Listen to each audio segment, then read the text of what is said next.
Om Jnana-timirandhasya Jnananjana Shalakaya Chakshurunmilitam Yena Tasmai Shri Gurave Namaha. One who accepts material sense objects as desirable certainly becomes attached to them. From such attachment lust arises, and this lust creates quarrel among men. Purport: the actual goal of human life should not be material sense gratification, for it is the basis of conflict in human society. Although the Vedic literature sometimes sanctions sense gratification, the ultimate purpose of the Vedas is renunciation, since Vedic culture cannot possibly recommend anything that disturbs human life. A lusty person is easily angered and becomes inimical to anyone frustrating his lusty desires. Since his sex desire can never be satisfied, a lusty person ultimately becomes frustrated with his own sex partner, and thus a love-hate relationship develops. A lusty person considers himself to be the enjoyer of God's creation, and is therefore full of pride and false prestige. The lusty, proud person will not be attracted to the process of humble submission at the lotus feet of the bona fide spiritual master. Attraction to illicit sex is thus the direct enemy of Krishna consciousness, which depends upon humble submission to the representative of the Supreme Lord. Lord Krishna also states in Bhagavad Gita that desire for illicit sex is the all-devouring sinful enemy of this world. Because modern society sanctions unrestricted mixing of men and women, its citizens cannot possibly achieve peace. Rather, the regulation of conflict becomes the basis of social survival. This is the symptom of an ignorant society falsely accepting the material body as the highest good, as described here by the words Vishayeshu Gunadhyasat. One who is too affectionate to his own body will inevitably be seized by sex desire. The first word in this verse is an inflected form of the word Vishaya, which has various meanings. It may simply mean subject. Even in school, on the school books in India, you'll see in the Hindi writing, Vishaya. It means what's the subject that you're going to write in this book. But in spiritual literature, it particularly means sense gratification or the objects of sense gratification. And Vishayi means one who enjoys or attempts or who's dedicated to enjoying this material world. Chaitanya Mahaprabhu said, Vishayer anna kaile malin hoiman. Anyone who eats the food of a materialist, Vishayi means a materialist, then simply by doing that, his mind becomes dirty. So this is a very important word, Vishaya. So someone who considers sense gratification a desirable goal naturally becomes attached to the objects of sense gratification. So from this we get a clue as to those of us who are here. We've come here early in the morning on Sunday morning, whereas most people in San Diego, and probably all the west coast of America, have at this time not yet renounced their warm and comfortable beds. They like to sleep a long time, but devotees, they have a completely different outlook. They want to sleep less and serve more. So we came here. Of course, some people get up early in the morning for running, so they can have a healthy body to enjoy sense gratification. But devotees have a completely different outlook. That we want to rise early in the morning to hear and chant about Krishna. So we want to know, it's important for us to understand how to become renounced, how to become detached from this material world. So here is a clue that someone who considers this material world enjoyable will naturally become attached to it. Therefore, if we understand, or if we have the conception, which is actually the understanding, there's a difference between conception and understanding. Conception means to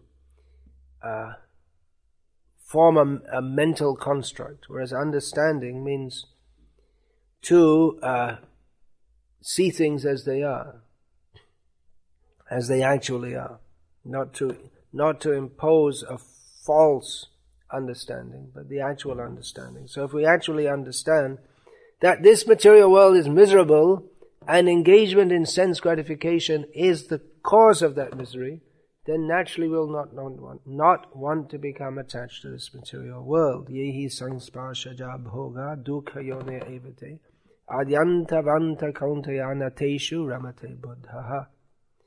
Lord Krishna describes in Bhagavad Gita that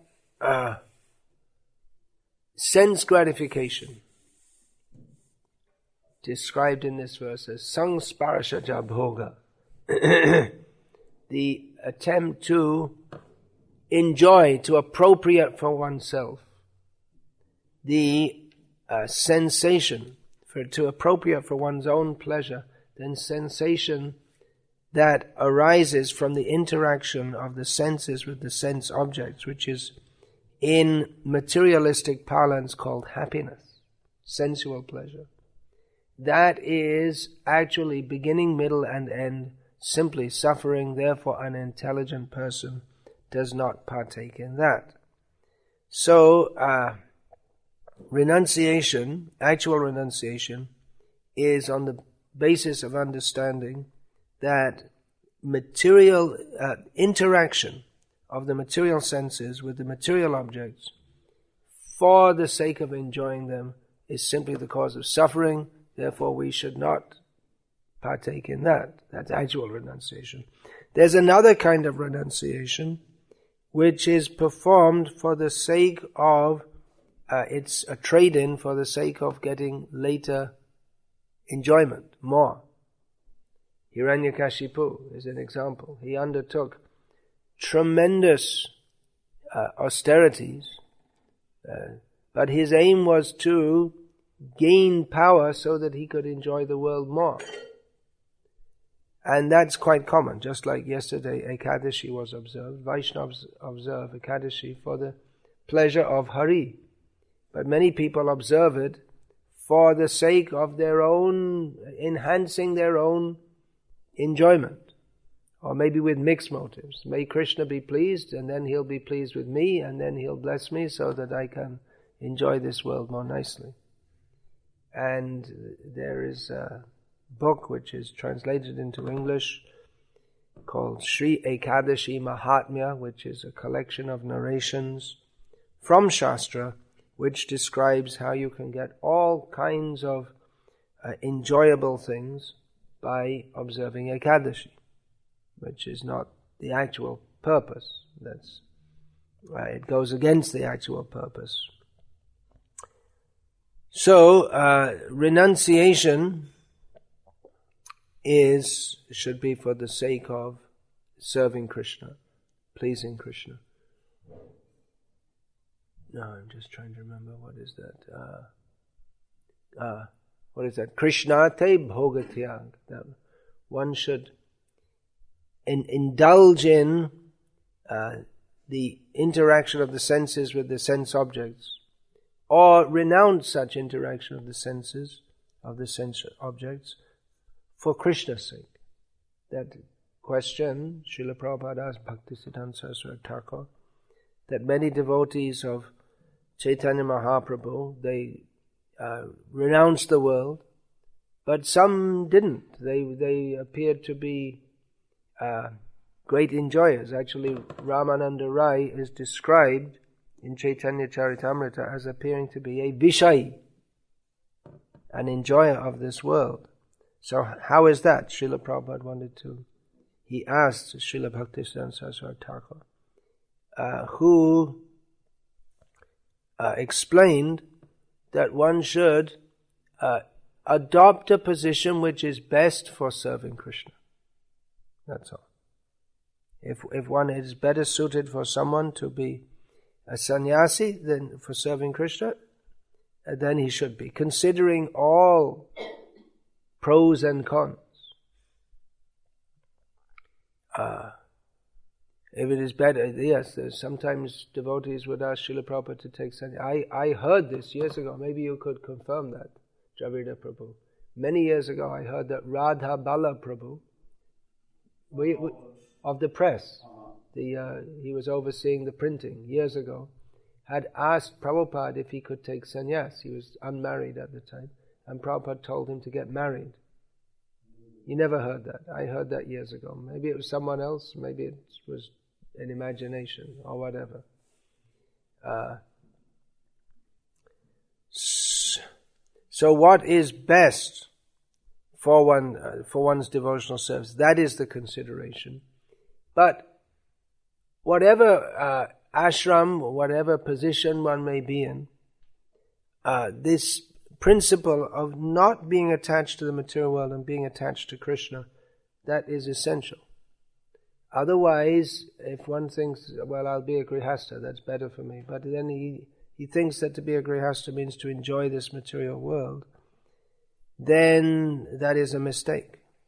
It can also be a mistake for a devotee to push himself so hard into renunciation that he snaps, so to speak.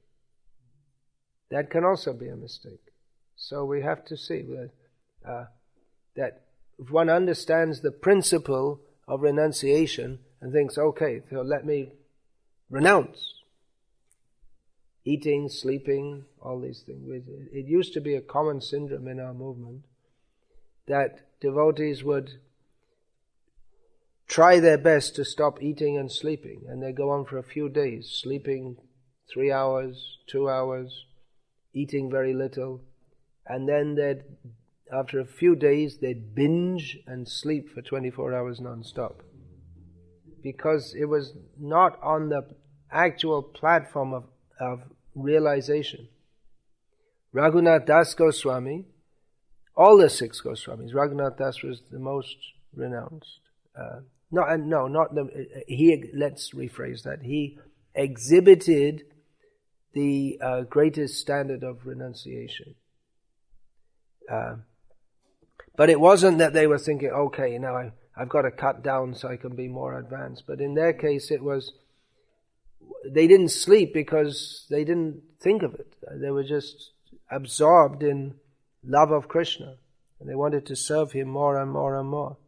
So, for a devotee who's on the platform of sadhana, a sadhak, or one who's aspiring for perfection, then comes the consideration that one should not eat too much. What is that? That verse in Bhagavad Gita? Yukta hara viharasya, yukta cheshtasya karmasya, yukta swapnava bodhasya, yogo bhavati dukkha.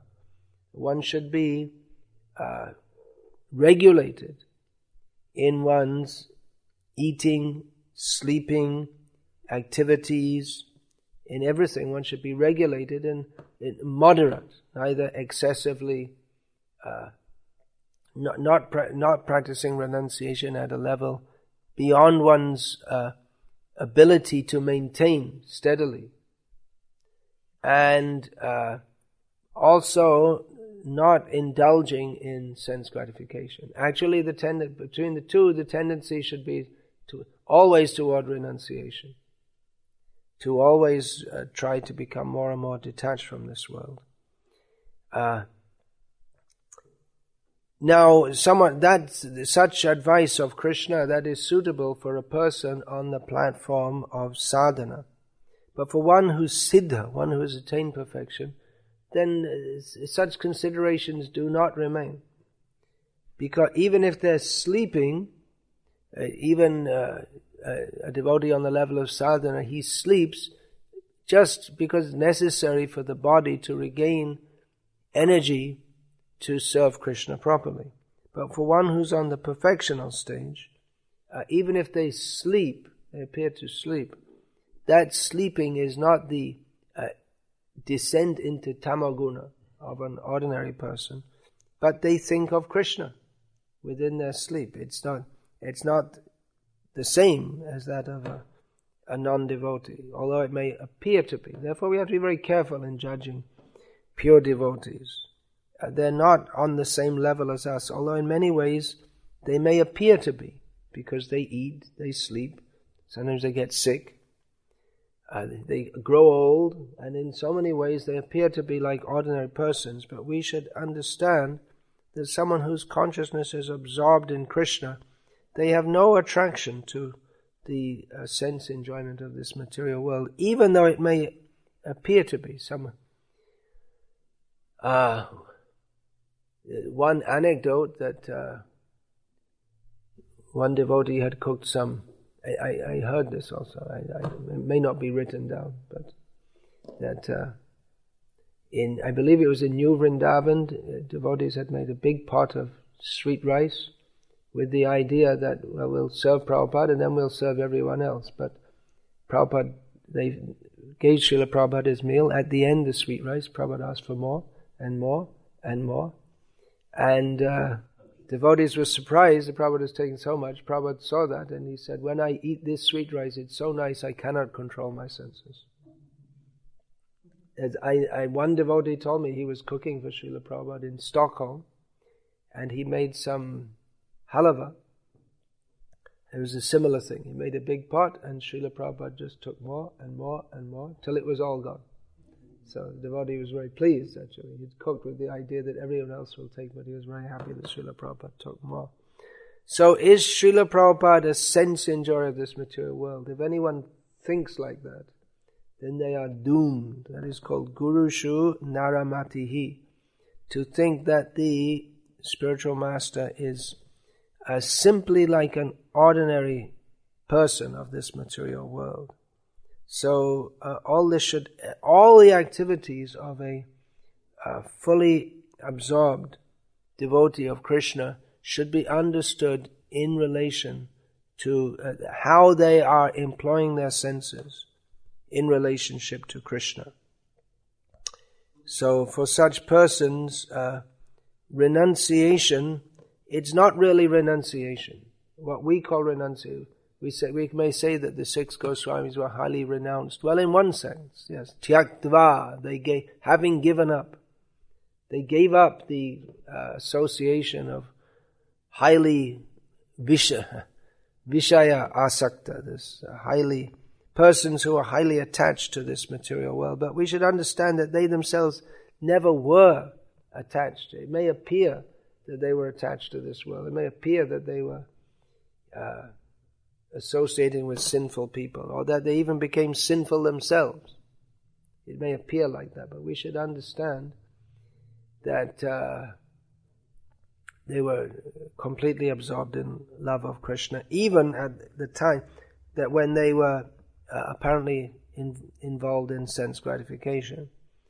So the question of renunciation doesn't arise for them because they were never attached to anything. So what is the question of renunciation? But for less advanced persons, this renunciation means what? It's not that we're actually giving something up, because we don't own anything in the first place. But it means to renounce the sense, which is a false sense of owning or enjoying anything. We can't, as Srila Prabhupada often gave that example, that if someone walks into the bank and makes an announcement, ladies and gentlemen, I hereby renounce all the money in this bank, it's meaningless, because it doesn't belong to him anyway. But so similarly, this is like the renunciation of the Mayavadis. They think that I'm giving up this world, but nothing ever belonged to us anyway. So what's the question of renouncing anything? But we think that such and such things belong to me. So to give up that sense, which is anyway a false understanding, to give up the sense that I am the enjoyer, that is called renunciation. And that may be practiced somewhat severely when we say a balanced approach, but as I said, the fine-tuning should be toward the side of renunciation, not toward the side of sense enjoyment.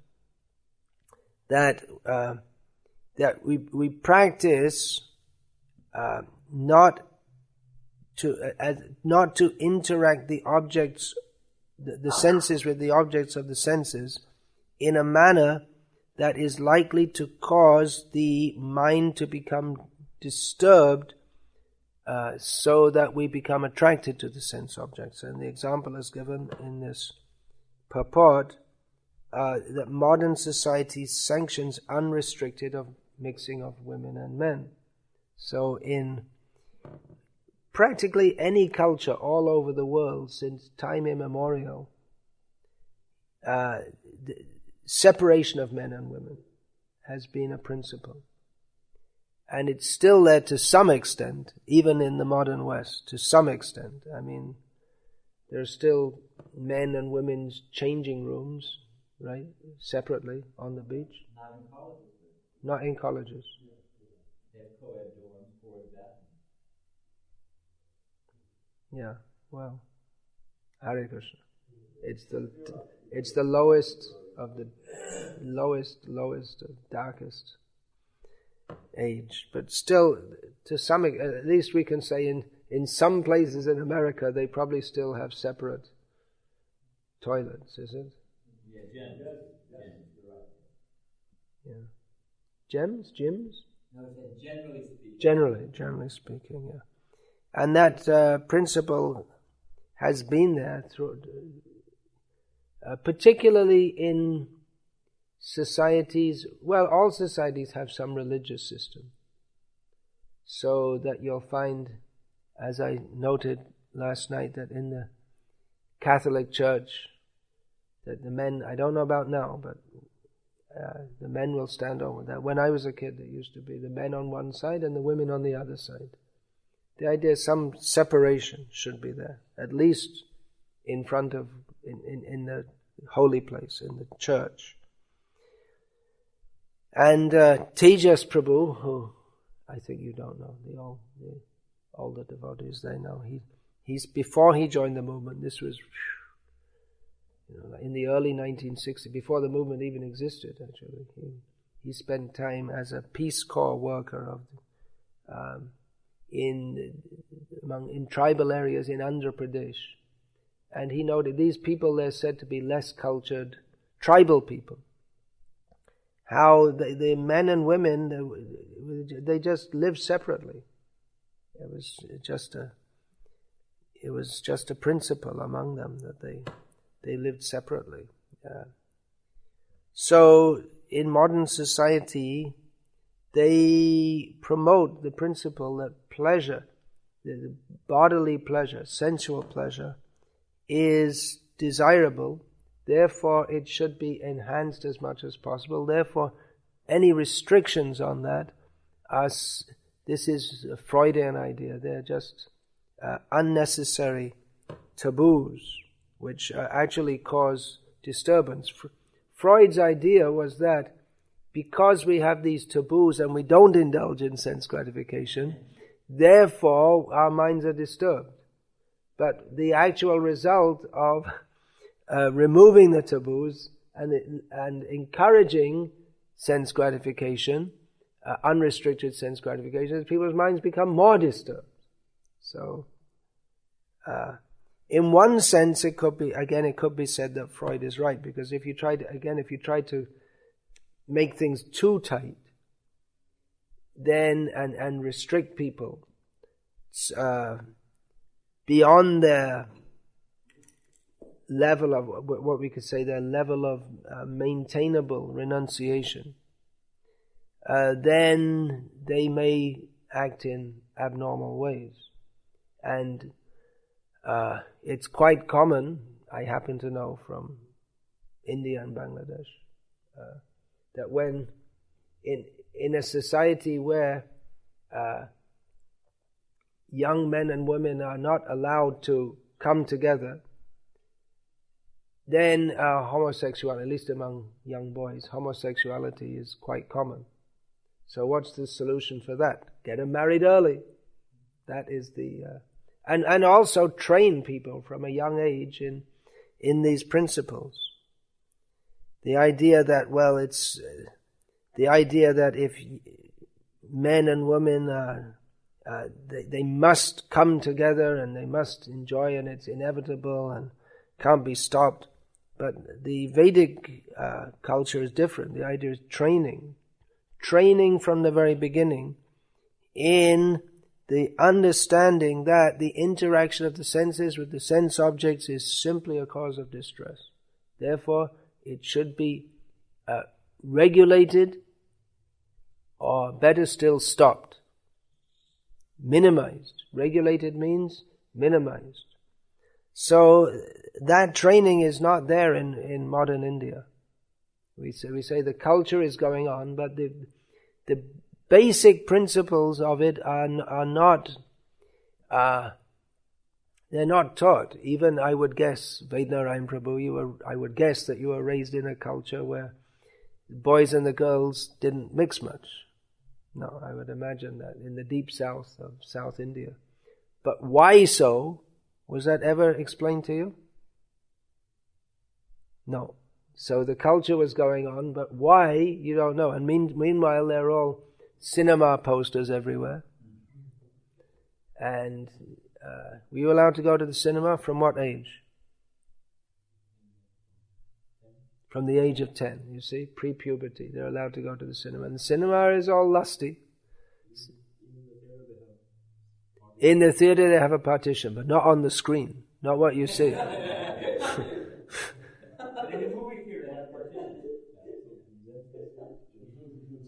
Men and women. Still like that? No. What about, you were in Vallabh-Vidyanagar, it was already breaking down. Oh, it's totally gone now. In Vallabh-Vidyanagar, it's just like in the West. And that's in Gujarat. It's just like, they have boys and students, boys and girls, or young men and young women, as you would call them here, living together. So. And Vallabh-Vidyanagar was established, he found that he made a law that there should not be any cinemas in the... He made a rule, and that's still going on. But everyone... Well, now they all have motorbikes, and they can go to Anand Karamsad in 5 minutes. They can be there. Who made? He was the founder of... I see. He said no cinema at all in the university. I see. Because if the cinema is there, how can they concentrate on their studies? So, yeah, that point I'm making is that the culture was going on.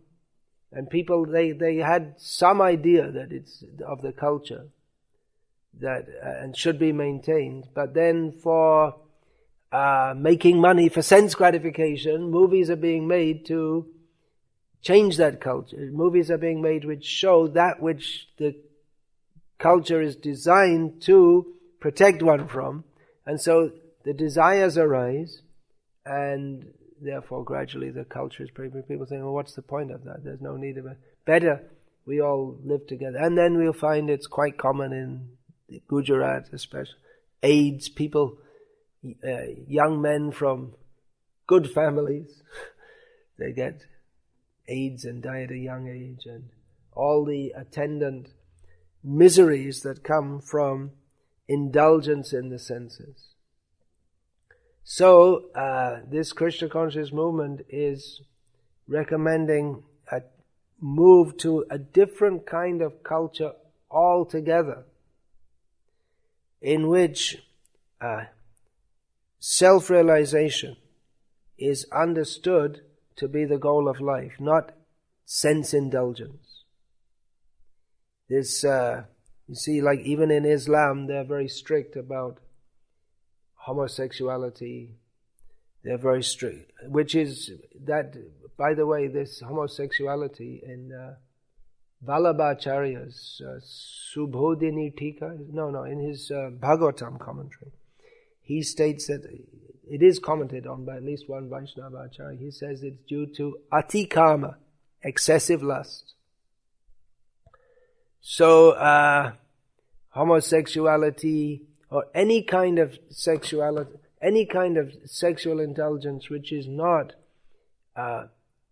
regulated by Vedic injunction, that means within marriage only is it acceptable, even then with rules and regulations, then this is what we want to introduce, because that is the greatest enemy of this desiring to enjoy sense gratification, of which the highest standard is, or the highest standard, or the most, not exactly highest, but most intense, the most bewildering, is that of sexual indulgence. That should be controlled. It's understood, it's there, it's not easy to overcome. But it should be controlled, and why so, that is required to be explained.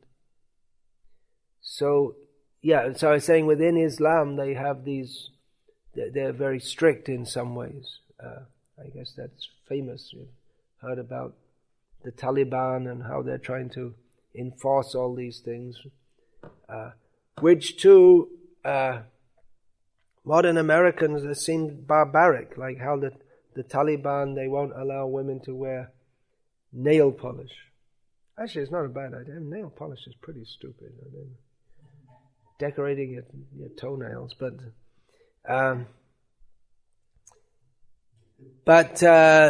that point is there in Vedic culture also, that a woman decorates her body for her husband, not for anyone and everyone. She's not meant for public perusal. She's only meant for decoration, yes, but at home. And outside, well, they don't go. Only for social occasions, accompanied by male members of the family. To go to the temple, they can go regularly to the temple, but just moving and cruising here and there as they like, when they like, that's actually uncivilized. Although if you say that in modern America, they'll call you a Taliban fundamentalist. But it is uncivilized because women are not protected, and it encourages lust, which is the unrestricted lust is the downfall of human society. So, of course, the Talibanic response to this, we may not agree with that, but the principle, they understand, well, they've understood the principle to some extent, but they don't have a deep understanding of these points. They don't have a philosophical understanding of how lust implicates us in material existence. They just think, well, according to the Islamic law, it's like that, so we follow it. But they don't understand why. So it's important, it's essential for devotees to understand why, to understand the principles of Vedic culture and why they need to be implemented. And on this basis, preach Krishna consciousness. We need not be afraid, as it seems many of our devotees in the West are afraid of. They feel that, well, no one can accept if we speak about separation of the sexes and how women should have a protected subordinate role, and I think, well, no one will accept that, but why not? It makes sense. You just see your present society is a complete mess. Your women's liberation has not helped women. Nowadays, the female mentality brings the desire to have children, have a home, be protected, but hardly any women, they have a fixed husband throughout their life. They don't have children. They're trained to think that having children is stupid. The whole so-called women's liberation movement is the worst thing that ever happened for women or men. Because it's on the principle of sense enjoyment, then it's guaranteed disaster for the whole of human society. No one can even begin to advance in spiritual life. They may have religion which are based on some dogma, but people can't even begin to advance in actual spiritual life because they have no idea what spiritual life is. One cannot understand that one is not the body, which is the first principle of spiritual life, is if one is attempting to enjoy it. So, of course, it may be not the first thing that we speak to everyone when they come in the door for the first time, but these principles can be spoken to people who are at least somewhat sober.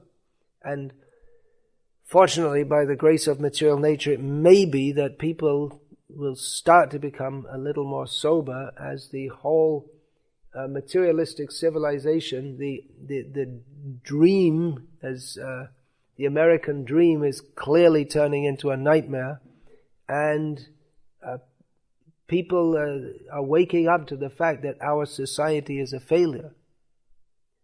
So let us give them the solution. That's a particularly thorny issue, you could say, that of gender roles. It's much easier to preach among certain people about, well, animal slaughter should be stopped. Many people will agree with that. But actually this issue is, in one sense, it's even more crucial, because there's pungsastriya mituni bhavametam tayoraho hridaya grantimahu. The very knot, the core attachment that maintains that position in the material world is the attraction between male and female. So in one sense it's even more important to establish than no intoxication, no meat eating. Those other things will follow if this principle is discussed and implemented. So, where do we go from here? Yeah, I suggest that we don't avoid the issue. At least among our own devotees, we should institute this. If we don't institute it, at least among our own devotees, then what is the hope of showing others? At least among our own devotees, we should understand this and not follow the norms of normal Western society, in which men and women mix very freely. There's no discrimination. But that is not allowed in civilized society, because where the ghee, the hard ghee, the cold ghee is placed, if it's placed next to a fire, then naturally it will melt. This example is given in Shastra. Srila Prabhupada often gave this, fire and butter. It's a natural principle. So similarly, where women and men mix freely, then due to proximity, one's rigid resolve to control the senses, become advanced in spiritual life, that will melt.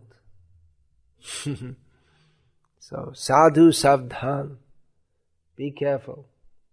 Devotees, be careful. Always be careful. Shapane o na karo bhai stri shambhashan. This was Chaitanya Mahaprabhu's directive to Raghunath Das Goswami, that even in your mind, even in your dream, you should not converse with a woman. It doesn't mean you shouldn't say anything ever, but don't have extended conversations, into free mixing. So that is actually the main principle of renunciation. We see it even in the Catholic Church. They don't understand why. That's why they're having so many problems. They don't understand why, and they don't know the science of how to maintain renunciation. But that's the basic principle that of the priesthood. And in Vedic culture, sannyas. Sannyas means the renunciation in so many ways, but most importantly of womanly association. Even now in India, that just Just earlier this year, this so-called Paramahamsa Nityananda, he was so much maligned in the press and by the public because he was famous as a sannyasi. He's a young man, he's only 30, early 30s, not fit for sannyasi. So he made a big name for himself as a sannyasi, but he was exposed as having illicit relations with women. And it was, even now in India today, of course that was South India, it wasn't Delhi or Gujarat. And even now that was considered very bad, and his whole reputation was bad. Even Gujarat, for that matter, Kutch and Saurashtra, it's different to Ahmedabad and Vallabhadanagar. Even Surat's better for that matter. So, sadhu savdhan, be careful. Be careful. Understand this principle of controlling the senses. Srila Prabhupada in his translation of one verse, he calls this the regulative principles of freedom. So where's the freedom? I want freedom to enjoy my senses. But the freedom is the freedom to be free from the dictation of the senses. That is the freedom. That otherwise we think we're free to enjoy ourselves. No, we're not. We're slaves. We're slaves of our senses.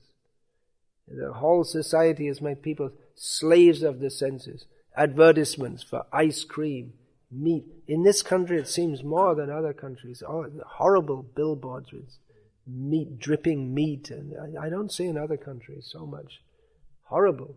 But that's just to make people slaver and then go and spend their money unthinkingly because they're slaves of their senses. But freedom is to control the senses. That you have the freedom to say no, no, no. I'm not a slave of McDonald's. I'm not a slave of Coca-Cola. I'm not a slave of womanly attraction. So that is the freedom. I'm a slave of Krishna.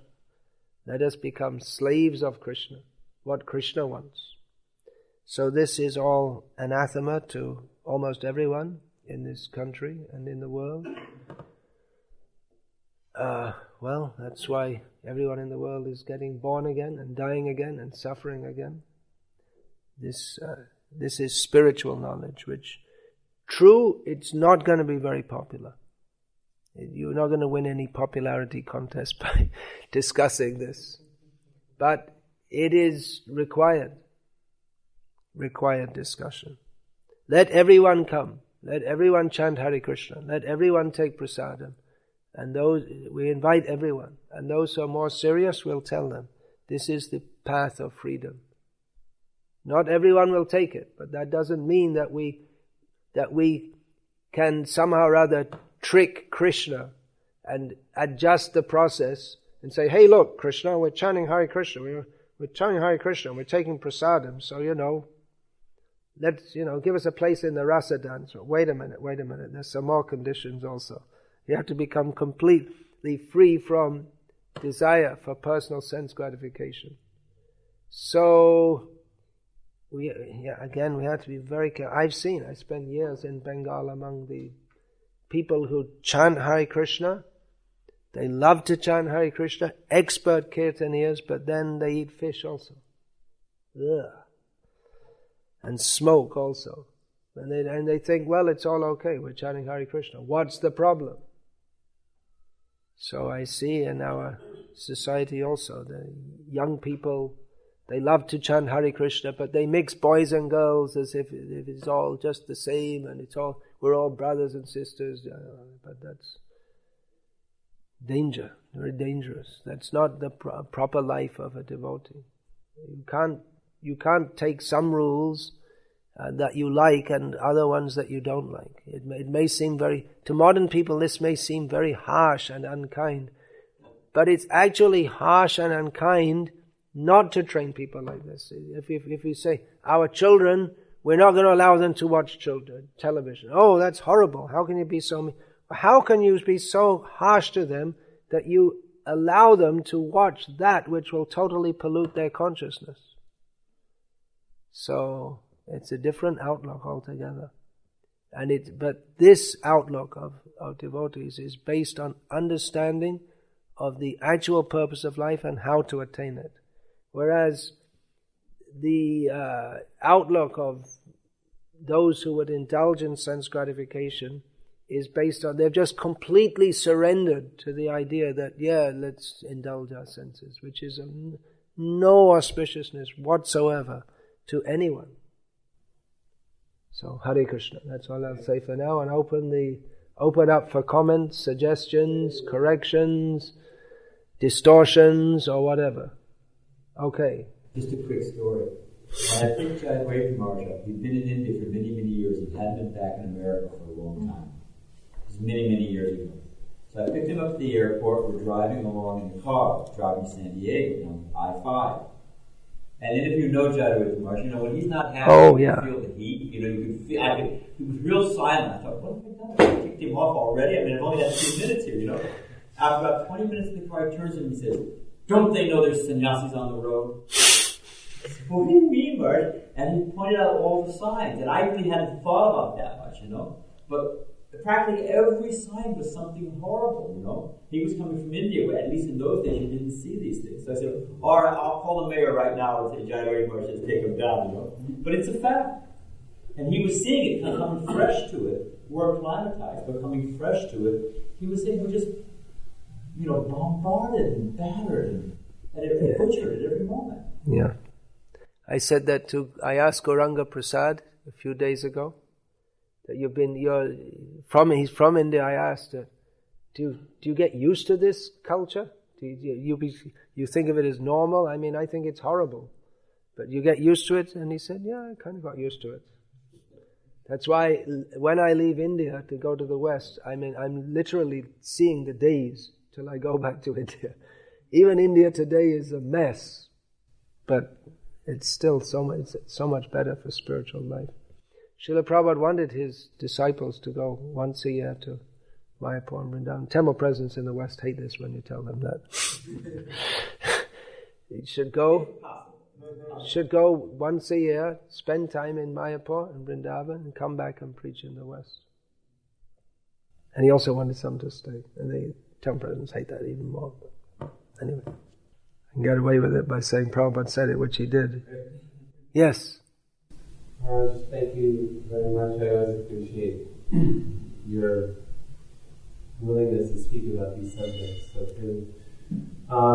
I guess my question is about how devotees who in this temple also who are preaching, sometimes we find there's a difficulty because you said we should speak these topics amongst ourselves, amongst devotees. At least among ourselves. But like I said, the modern political correctness, if you will, movement is infiltrating the Krishna conscious preaching style.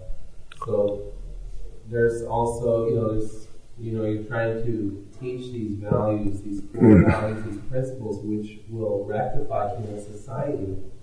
But then amongst, in the community, then you have a big push to bring in this political correctness, these values of equalizing on the material platform. For example, there's a kind of movement, a push that women should also be called Prabhu in order to substantiate equality within the Krishna conscious society.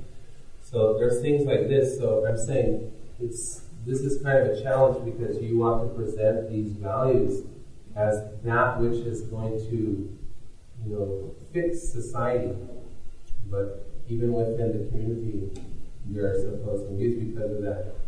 Well, I have some suggestions. One thing is establish brahmachari ashrams, as is being done here.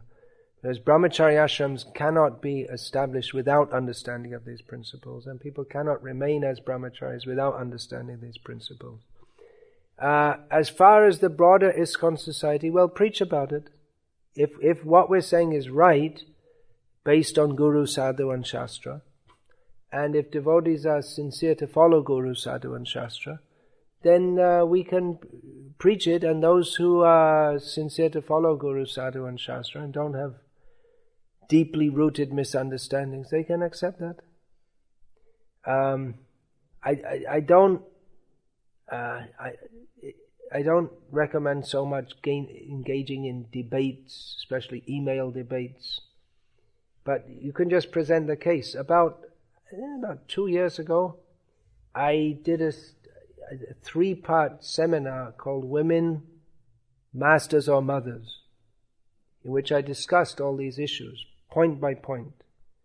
And it was quite popular, I had a lot of downloads, and I was expecting all kinds of flack, but I didn't get any. And I was told of people who'd changed their outlook from the modern politically correct to the Krishna correct, or the Shastric correct, by understanding that, by understanding the principles on which it works.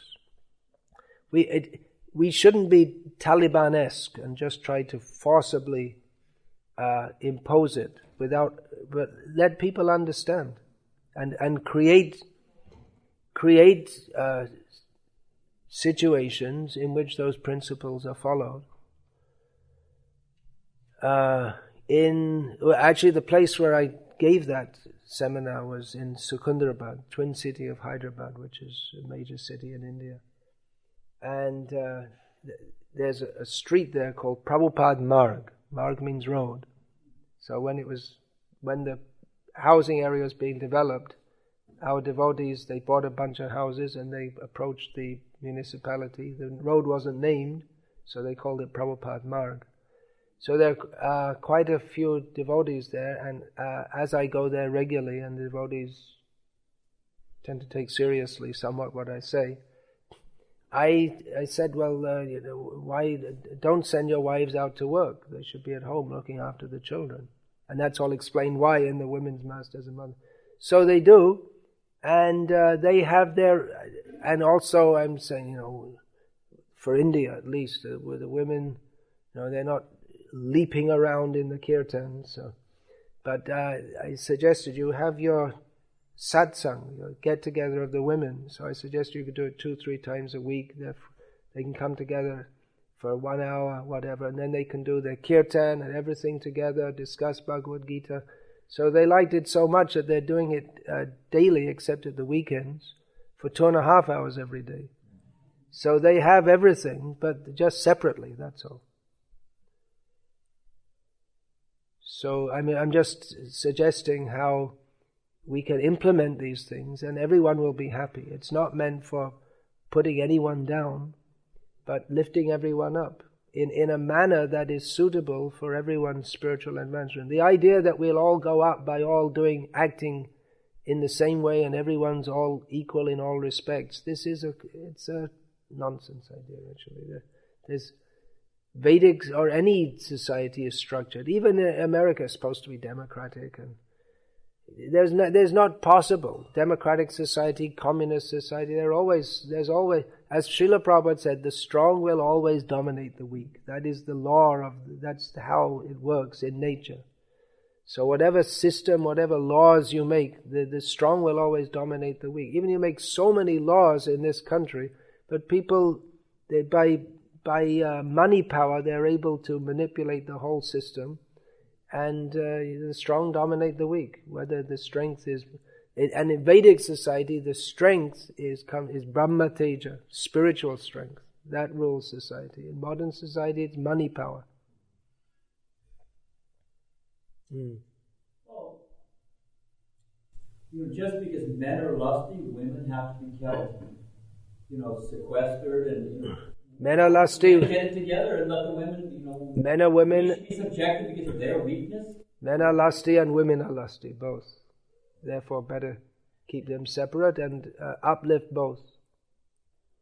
Total separation, that's also not total separation, but considerable separation. But it seems that the oppression is on the women. The men can. If you take it as oppression. The men can drive cars, the men can go here and there. Actually, driving cars, we're not in favor of driving cars either, for that matter. We're not in favor of driving cars either. Yeah, but in principle, somehow or other, it always is the women who have to be kept sequestered and repressed, and the men have. Well, if you call it repressed, that's a loaded word. The word used in the Shastra is protected. call it what you want. My father said diplomacy is the art of telling someone to go to hell and they look forward to the trip. Yeah. All right. So, women are, yes, I tell you what, listen to that women masters and mothers thing, and then come back. That actually, this one of my disciples, he was being harangued on the phone by a feminist woman, and he told her, look, please don't say anything, please listen to that and then come back. So please listen to that and then come back to me. And she did. She rang him after a week and said, okay, now I understand. That could actually be maybe the issues, because we have, like you said, you asked him, there's partition, there's separation. And he asked why. He said, oh, we don't know why, but we go to movies. So it's like that. Also, well, the point is, I'm not going to go through the whole thing right now. I have the answer. Yeah. If you want, you can access it. I know you're acting as a devil's advocate here anyway. No, but your point is good. If you're serious about it, fine, let's have a serious discussion. Go back, study the answer, study my presentation, then come back. Yeah. Let's not just take pot shots with stereotypes. Let's talk deeply. No, I respect that. Yeah, just, we have these rules of separation, but that's the thing. Maybe not so many people know why, and that's exactly what we need, is that kind of education that goes deeply. Yeah, that's why I want to write more and more books. It should all be written in books. You can also, please, if you're feeling some pain in the heart from hearing all these things, please listen to that and then come back later. We also have to see how the ladies are looked after in Krishna consciousness. Srila Prabhupada was concerned about that. Those in Secunderabad, I spoke about that, how they're all quite happy with that. One reason is it's probably easier to institute in India, where that still the remnants of the culture and the understanding of that culture is there. And